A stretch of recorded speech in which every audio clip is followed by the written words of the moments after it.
Hello, it's me again. It's been a while since I've done this, but I'm going to tie this little fly called the ruby shrimp that I named after my daughter, who is called Ruby, and it's all ruby.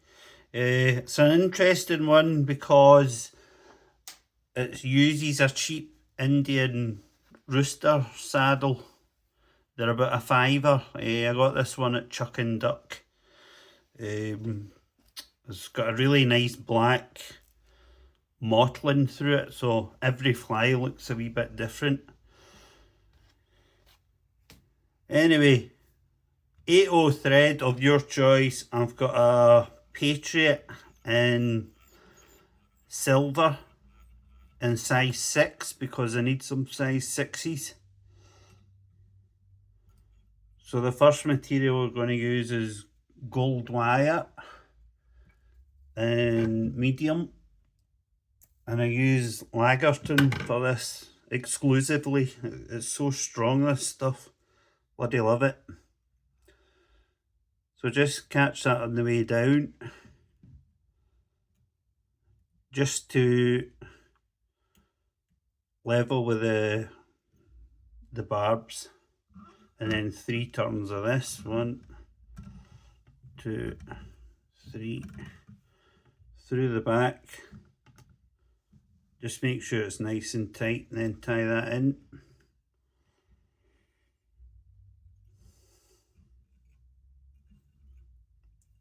All the way up so you don't have any lumps or bumps.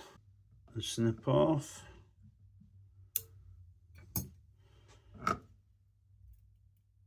Keep hitting my light here. See? Snap my thread now. This is going well.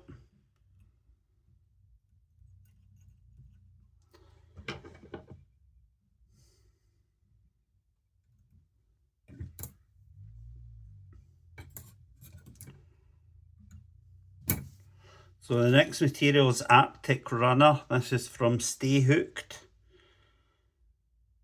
And you want a fairly decent wee bunch of it. About that much. It's quite a bushy fly, this. It's not a skinny summer pattern or anything, but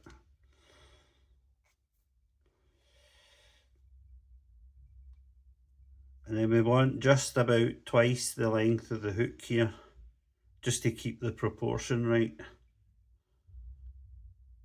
Arctic Runner isn't that long a material, but it's really mobile. It's one of my favourite materials now since I discovered it, actually. So just get that tied in. Perfect. And trim away whatever guff you've got.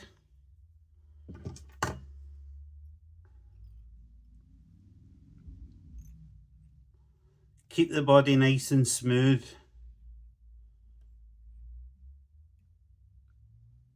You just use a lot of thread if you have to. Get all that covered up, because it's going to be a braid body, this one. The next material is Red Crystal Flash.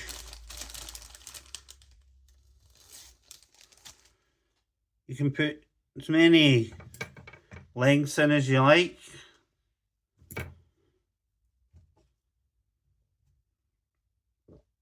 I'll just go for 2 here.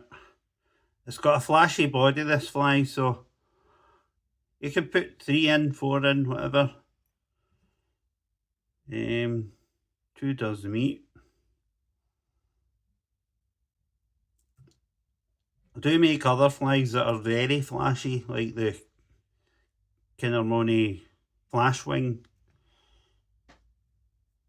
but it's not always necessary. Next material is boar bristle and red. I'm just get some, just about half a dozen bristles. Get these from Mad Flies in Sweden. They are tremendous. Long and really nicely dyed. I'm just roughly lining them up. I'm not too bothered. And you want these about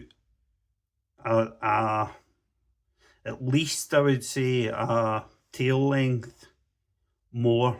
So double the length of the tail. These flick about lovely in the water.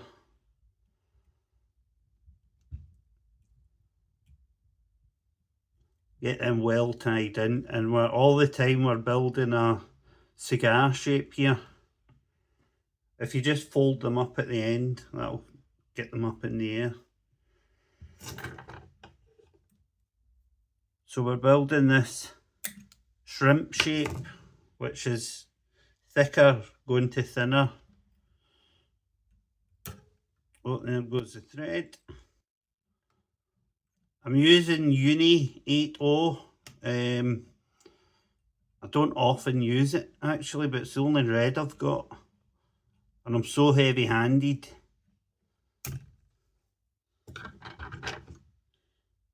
I like the Semperfli stuff a bit better because I could really crank down on it. There we go, that's the tail section complete.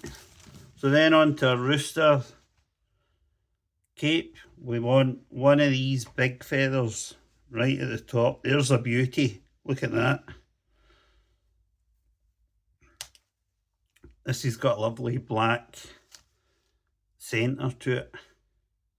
And we want to tie it at just about, we want all these longer fibres, the webby ones.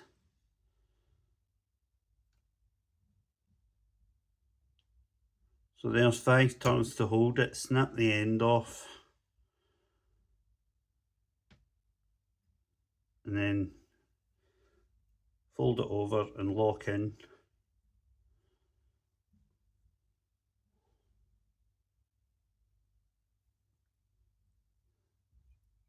So we'll do 3 or 4 turns of this. These feathers move amazingly well in the water. And it's the ones that you wouldn't normally use. The ones you'd normally chuck away. I think they're usually the best feathers.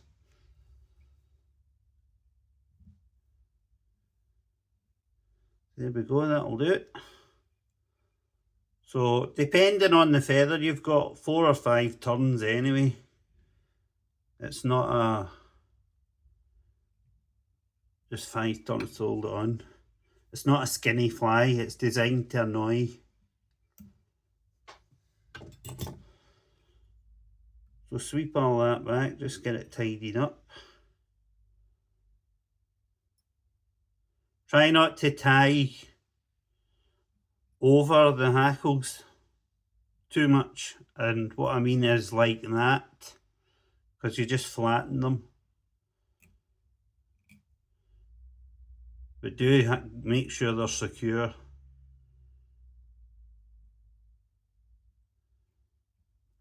That should do it. Just keeping that body smooth.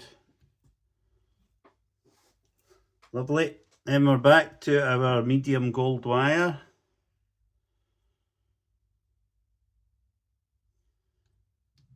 And tie that in underneath. Just about halfway up the body, you want the tag end to keep that taper forming.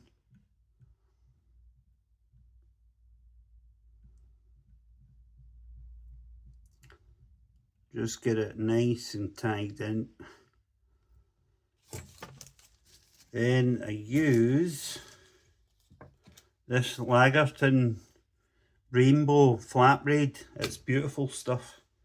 It shines, it really does shine better than other shiny things. It's got a shine factor of 11 out of 10.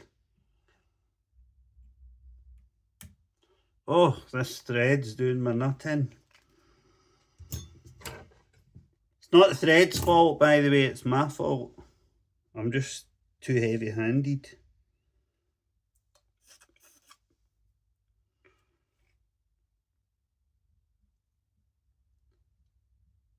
Just catch that. Happens to the best of us.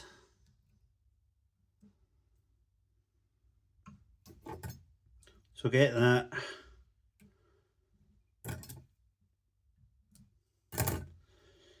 Get that tied in and just leave a little gap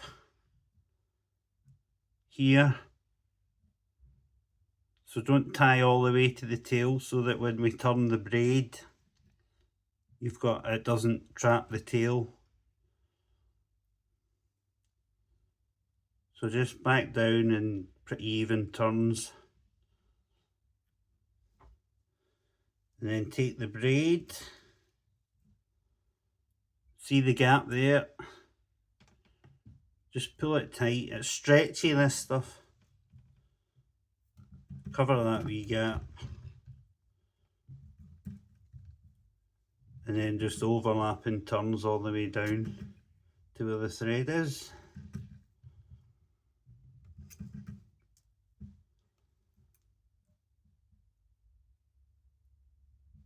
Get that tied off.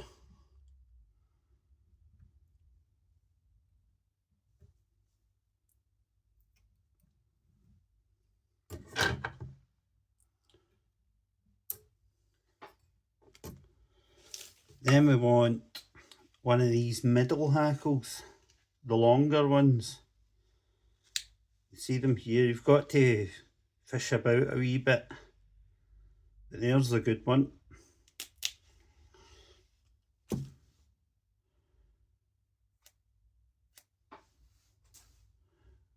So we're going to tie this in by the tip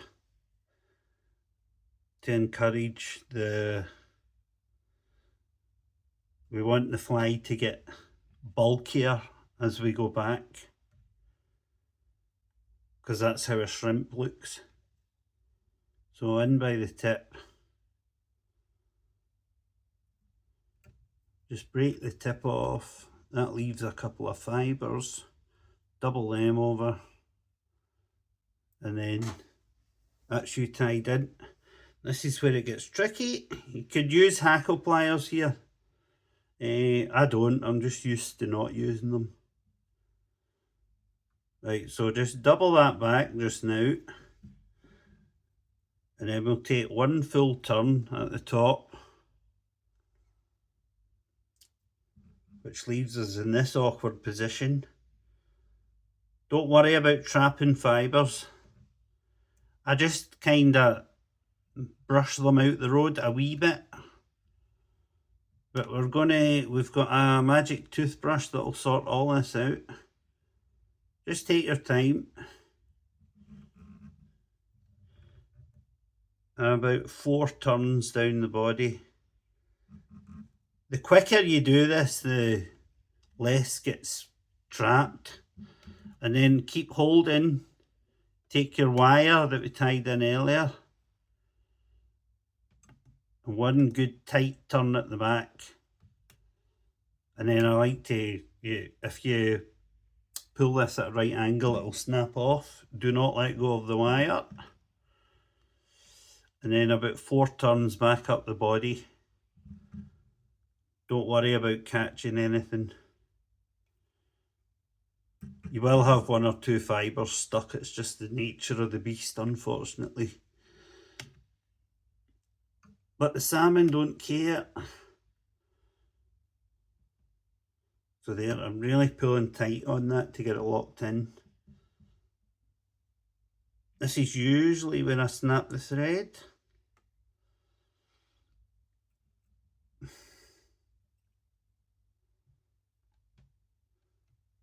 Then 5 turns just to hold it.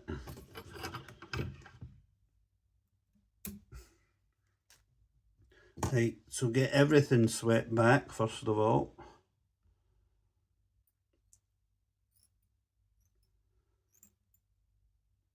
We've only 1 more hackle to go after this. That's 1 fibre annoying me there.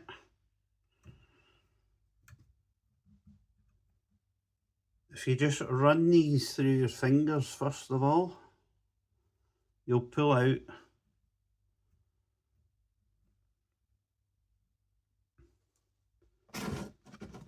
and after that, if you get a toothbrush, cut down obviously, and you just give it a good brush, you'll release most of them. Velcro works too, just be careful with Velcro because it's very aggressive obviously.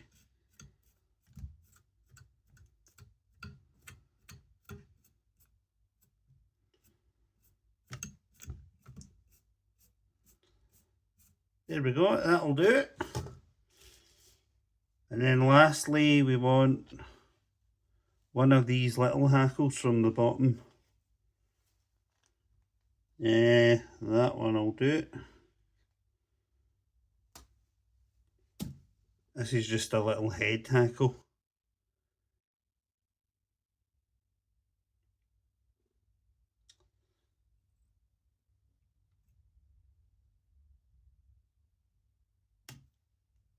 So just 3 turns, snap it off, 1, 2, 3. And then just get that on there. So there's 1 turn.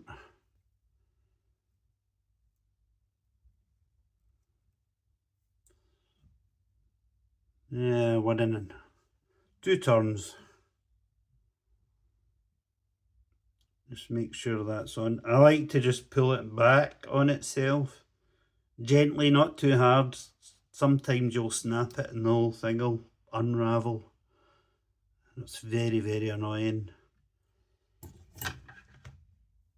So get rid of that.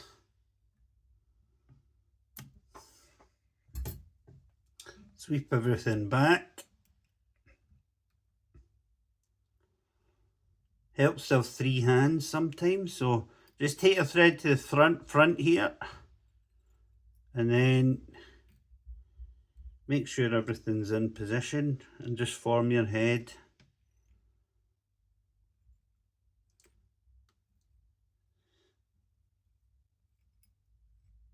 Just getting everything swept back there.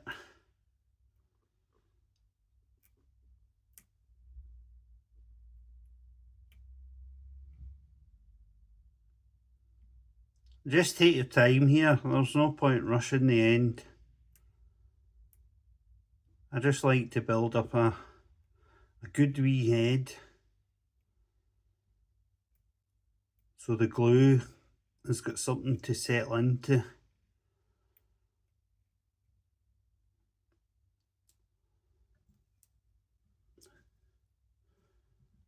That looks pretty good. So here, this is just brush on super glue, the watery type. Whatever you call that, thin. So just a little dab on your thread, just about 1 inch or so. Not too much. And then just work that on there. And if you quickly find your whip finisher and whip finish through the glue,